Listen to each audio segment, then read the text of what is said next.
हळद रुसली कुंकू हसलं मालिकेच्या आजच्या भागामध्ये आपल्याला काय पाहायला मिळणार आहे तर ते आपण इकडेच पाहणार आहोत। वळूया आपल्या आजच्या भागाकडे।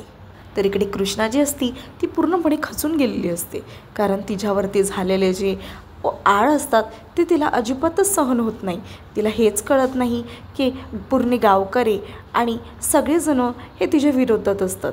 इथे दुष्यंत हा तिच्यासाठी तिच्यासमोर येतो आणि त्यासोबतच कृष्णा जी आहे ती दुष्यंतला बघून खूपच जास्त इमोशनल होते आणि त्यासोबतच त्याला म्हणते की दुष्यंत सरकार, तुमचे खूप खूप आभार। मला असं वाटलं की माझ्या बाजूने कुणीच उभं राहणार नाही, मला कोणीच साथ देणार नाही, आणि पण तुम्ही माझी साथ दिलीत, माझं कुंकू हे माझ्या बाजूने उभं राहिलं। मला खरंच ह्या गोष्टीचं खूपच जास्त भीती वाटलेली की मी कुणाकडे बघायचं म्हणून, पण तुम्ही मनापासून माझी साथ दिलीत या गोष्टीची मला खूपच जास्त ऊब आली आहे म्हणून। त्यासोबतच इकडे जी कृष्णा आहे ती त्याला सांगते की तुम्ही जर माझी साथ दिली नसतीस तर मी काय केलं असतं। तर इकडे जो दुष्यंत असतो तो मात्र कृष्णाला म्हणतो की हे बघ कृष्णा, मी तुझी माझी बायको आहेस म्हणून मी तुझी साथ नाही दिली। मी खरं तर तुझी साथ ह्याच्यामुळे दिली कारण तू एक रांगडे पाटील आहेस। तुझ्या ज्या नावापुढे जे नाव आहे ते रांगडे पाटील आहे, म्हणूनच मी तुझ्या बाजूने बोललो। हे बघ कृष्णा, जर खरंच तुझ्याकडे दागिने असतील तर ते तू प्लीज लवकरात लवकर देऊन टाक, कारण मी तुला 24 तासांची जी वेळ आहे ती मिळवून दिलेली आहे। त्यावरती कृष्णा जी आहे ते दुष्यंतचं हे बोलणं ऐकून खूपच जास्त शॉक होऊन जाते। तिला कळतच नाही दुष्यंत सरकार हे माझ्यासाठी आणि असं सगळं बोलत आहेत। तर त्यावरती जो दुष्यंत आहे तो तर मात्र तिला म्हणतो की हे बघ, तुला तर मी 24 तासांची वेळ दिली आहे, तू बघ काय करायचं आहे ते। तेव्हा जी कृष्णा असते ती म्हणते की अहो, पण खरं तर तुम्हाला माझ्याकडे बघून असं वाटतं का की मी चोरी करेन म्हणून? बघा माझ्याकडे बघा आणि मला सांगा की मी चोरी करणारे वाटते का तुम्हाला? तेव्हा दुष्यंत हा म्हणतो की हे बघ, मला त्या गोष्टी माहिती नाही। खरं तर मी या घराची इज्जत वाचवण्यासाठी, हे घर सांभाळण्यासाठी म्हणूनच मी तुझी बाजू घेतली। म्हणूनच मी तुला सांगतोय, जर खरंच तुझ्याकडे दागिने असतील तर ते दागिने तू देऊन टाक, आणि नाहीतर तू त्या माणसाचा किंवा त्या व्यक्तीचा शोध घे ज्यांनी तुझ्यावरती हे आळ टाकलेत। आणि कारण की मी तुला 24 तासांची वेळ दिली आहे, त्या 24 तासात आता हे तुझ्या हातात आहे। तुला बघायचं आहे की त्या 24 तासांमध्ये नेमकं काय करायचं आहे। हे बोलून दुष्यंत जो आहे तो तर मात्र तिला असं सगळं सांगून तिकडून निघून जातो, कारण की दुष्यंतला माहिती असतं की कृष्णा ही नक्कीच काहीतरी करेल। त्याच्या मनामध्ये काही गोष्टी ह्या चालत असतात, आणि इकडे हा दुष्यंत पण मात्र हा कृष्णाला सगळ्या त्याच्या मनातल्या गोष्टी सांगत नाही, तो तिकडून निघून जातो। इकडे कृष्णा जी असते ती पूर्णपणे खचून गेलेली असते। आता तिला असं वाटतं की आता मला कोण मदत करणार आणि कोण माझी हेल्प करणार, म्हणून तिला तर असं वाटतं की माझी मदत करणारं कोणीच नाही आहे, मी एकटी पडली आहे, मला माझ्या सोबतीला कोणच नाही आहे, आता मी कोणाकडे बघणार? दुष्यंत सरकार हे तर फक्त गावकऱ्यांसोबतच माझी बाजू घेत होते, ह्यांनी प्रत्यक्षात तर माझा हात सोडून दिला आहे। ह्यांना फक्त जर माझं सगळ्यांसमोरच दाखवण्यासाठी माझी सोबत घ्यायची होती तर ह्यांनी माझी बाजू घेतली तरी कशाला? इकडे मी एकटी पडली आहे, आता मी काय करणार? ह्या गोष्टीचं मला नेमच लागत नाही आहे। खरं तर मी ते दागिने चोरलेच नाही आहेत, तर मी ह्या गोष्टीचं सिद्ध तरी कसं करू? आणि माझ्यासोबत किंवा माझ्या विरोधात हे कोण आहे हे मला कसं कळणार? असं म्हणून कृष्णा हे सगळे विचार करत बसलेली असते। अचानकच तिकडे मैनावती येते आणि ती कृष्णाला म्हणते की हे बघ बाई, जर तुला सगळ्या गोष्टी ह्या सिद्ध करायच्या असतीलच तर घराच्या बाहेर काढायच्या, घराच्या आतमध्ये नाही, कारण की हे रांगडा पाटलांचं घर आहे, तुझ्यासारख्या कुठल्या पण भिकाऱ्याचं घर नाही आहे। म्हणूनच जे काय करायचं ते घराबाहेर करायचं। तसं पण तुला तर चोरी करायची सवय लागली आहे, कोणाला माहिती तू उद्या येऊन आमच्याच खोलीमध्ये येऊन काहीतरी चोरी करून जाशील आणि आम्हाला समजणार पण नाही। असं म्हणून ती कृष्णाला खूपच वाईट प्रकारात बोलत असते। तिला कृष्णाचा खूप जास्त राग येतो, पण कृष्णा जी आहे तिला आता ह्यावेळी तिच्याशी काहीच बोलायचं नसतं, कारण कृष्णा हे पूर्णपणे तिच्या विचारात असते. तिला कळतच नाही की आता मी ह्या काकींना कसं उत्तर देऊ. तेव्हा ती शांत बसते आणि त्यांच्या कुठल्याच प्रश्नाला उत्तर देत नाही. तिच्याकडे आता एकच मार्ग राहतो, तो म्हणजे काहीही करून जिथून दागिने चोरी करून गेलेत तिकडेच जायचं पुन्हा एकदा. म्हणून कृष्णा ठरवते की तिला आता पुन्हा एकदा देवळात जायचं आहे आणि देवळात जाऊन तपास घ्यायचा आहे की नेमकं दागिने हे घेतले तर कुणी घेतले. इकडे जी बाळजाबाई असते तिच्या मागून दलपत येतो. दलपत मात्र तिला म्हणतो की बाळजाबाई, तुम्हाला तर माहिती आहे ना की नेमकं काय येते.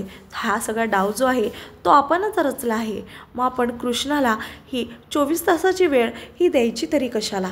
तेव्हा बाळजाबाई म्हणते की अहो दलपत भाऊजी, तुम्हाला तर सगळ्या गोष्टी कळायला पाहिजे, तुम्ही तर वकिली गेली आहे. तेव्हा ती म्हणते की जरी तिला आपण आत्ता जरी गुन्हेगार ठरवलं आणि 24 तासानंतरसुद्धा गुन्हेगार ठरवलं तरी त्याला तोच मार्ग सापडणार आहे.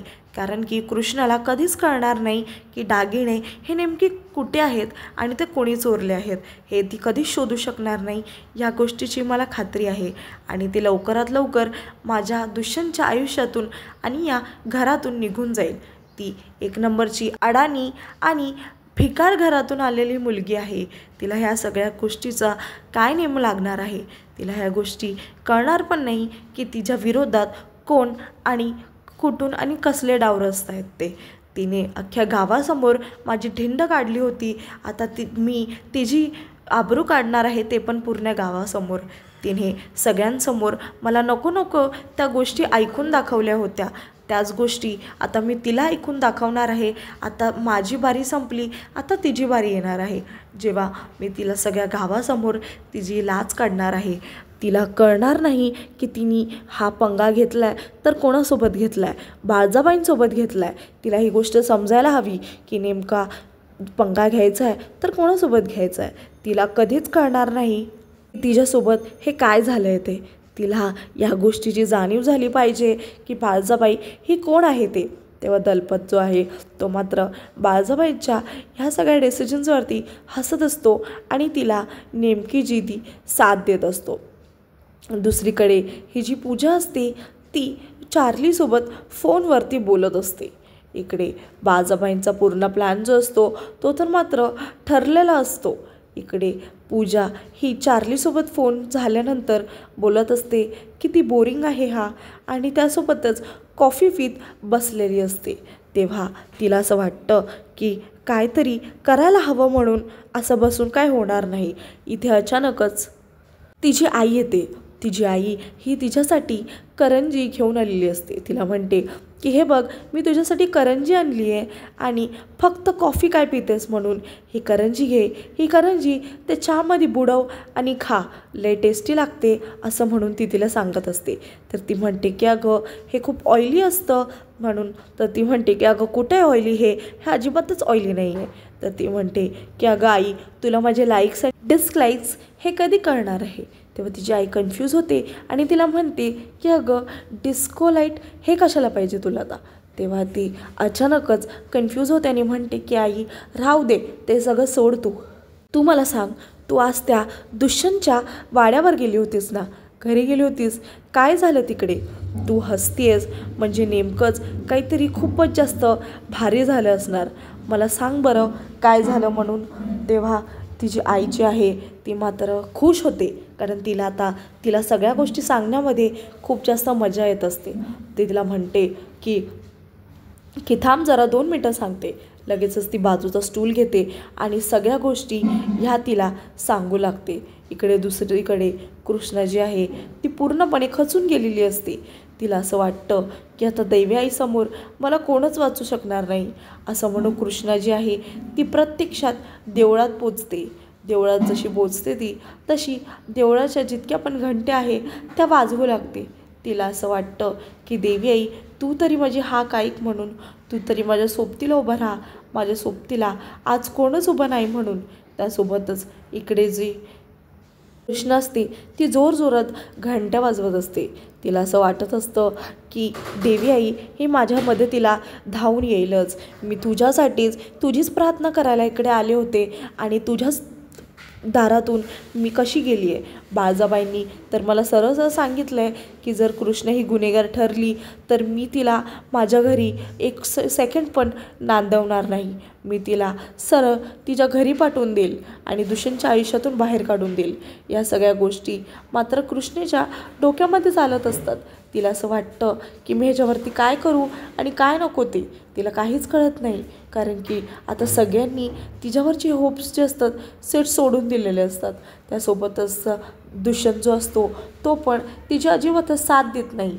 तिला खूपच जास्त विचित्र वाटतं आणि त्यासोबतच ती देवी आईला म्हणते की आता तूच माझ्यासोबत आहेस, तुलाच जे काय करायचं आहे ते करायचं आहे. कारण की तुझ्याच दारातून माझ्यावरती हा एवढा मोठा कलंक लागला आहे. त्या कलंकला मला लांब फेकायचं आहे. मला अजिबातच मी चोर आहे हे सगळ्यांसमोर सिद्ध करून स्वतःला द्यायचं नाही आहे. मला काहीही झालं, दुष्यंत सरकार हे सुद्धा जरी माझ्यासोबत नसले तरीसुद्धा मला सगळ्या जगाला दाखवून द्यायचं आहे की मी चोर नाही येते. आणि इथे जी पूजा असते ती तर मात्र सगळे तिची आई जी तिला कृष्णाबद्दल सगळ्या गोष्टी सांगत असते या गोष्टीची कॉफी पीत पीत मजा घेत असते. तिला ह्या सगळ्या गोष्टी आवडत असतात. तिला बरं वाटतं की तिच्या बहिणीवरतीच म्हणजेच कृष्णावरतीच खूप जास्त आळ लागले आहेत ते तिच्या आईला. त्यासोबतच पूजेला दोघांना पण मज्जा येत असते की तिच्यावरती एवढे सगळे आळ लागलेत. तेव्हा जी पूजा आहे ती तर मात्र उठते आणि म्हणते की दुष्यंत जो आहे तो तिच्यावरती कधी प्रेमच करू शकत नाही म्हणून. तेव्हा तिची आई म्हणते की काय म्हणजे नक्की तुला काय म्हणायचं आहे. तेव्हा जी पूजा आहे ती तर मात्र म्हणते की अगं तो दुष्यंत किती हँडसम आणि किती चार्मिंग आहे आणि ती बघितलीस का गाऊन ढर कुठली तिला काय कळणार आहे. तर त्या दोघांचं एकमेकावरती कधी प्रेमच होऊ शकत नाही असं म्हणून ती तिला सांगत असते.